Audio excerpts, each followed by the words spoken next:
Governor പങ്കെടുക്കുന്ന പരിപാടിയിൽ വീണ്ടും വിവാദ ഭാരതാംബ ചിത്രം. തിരുവനന്തപുരം ആക്കുളം രാജീവ് ഗാന്ധി സെന്റർ ഫോർ ബയോടെക്നോളജിയിൽ വിജ്ഞാൻ ഭാരതി സംഘടിപ്പിക്കുന്ന പരിപാടിയിലാണ് വിവാദമായ ചിത്രം വീണ്ടും വെച്ചത്.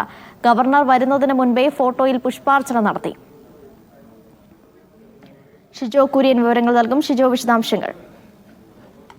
അനീഷ, RSSന്റെ പരിപാടികളിൽ ഉപയോഗിക്കുന്ന RSSന്റെ കൊടി പിടിച്ചു നിൽക്കുന്ന ഭാരതാംബയുടെ ചിത്രം കഴിഞ്ഞ ദിവസം രാജ്ഭവനിൽ വെക്കുകയും അതിനകത്ത് പുഷ്പാർച്ചന നടത്തിയതിനു ശേഷം മാത്രമേ പരിപാടി സർക്കാരിന്റെ കൃഷി വകുപ്പിന്റെ പരിപാടി സംഘടിപ്പിക്കാൻ കഴിയുകയുള്ളൂ എന്ന നിലപാട് കഴിഞ്ഞ ദിവസം governor Rajendra Vishwanath Arlekar സ്വീകരിച്ചിരുന്നു.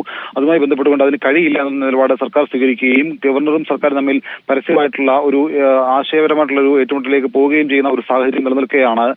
Rajeev Gandhi bio innovation centre സംഘടിപ്പിച്ച ഒരു പരിപാടിയിൽ ഗവർണറെ മുഖ്യ അതിഥിയായിട്ട് ക്ഷണിക്കുകയും ആ ഗവർണർ ഇരുന്ന വേദിയിൽ തന്നെ RSSന്റെ പരിപാടികളിൽ ഉപയോഗിക്കുന്ന RSSന്റെ പതാക കാവിക്കൊടി പിടിച്ച ഭാരതാംബയുടെ ചിത്രം വേദിയിൽ വെക്കുകയും ചെയ്തത്.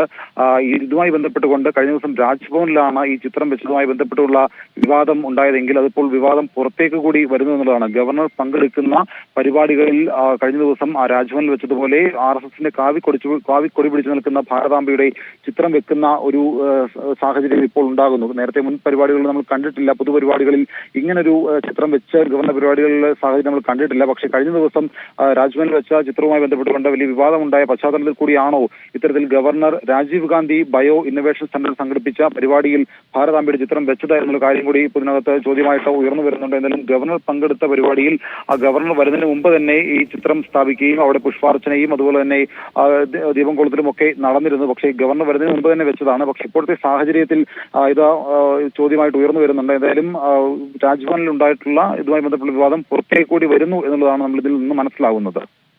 ശരി, ഷിജോ കുര്യനാണ് വിവരങ്ങൾ നൽകിയത്.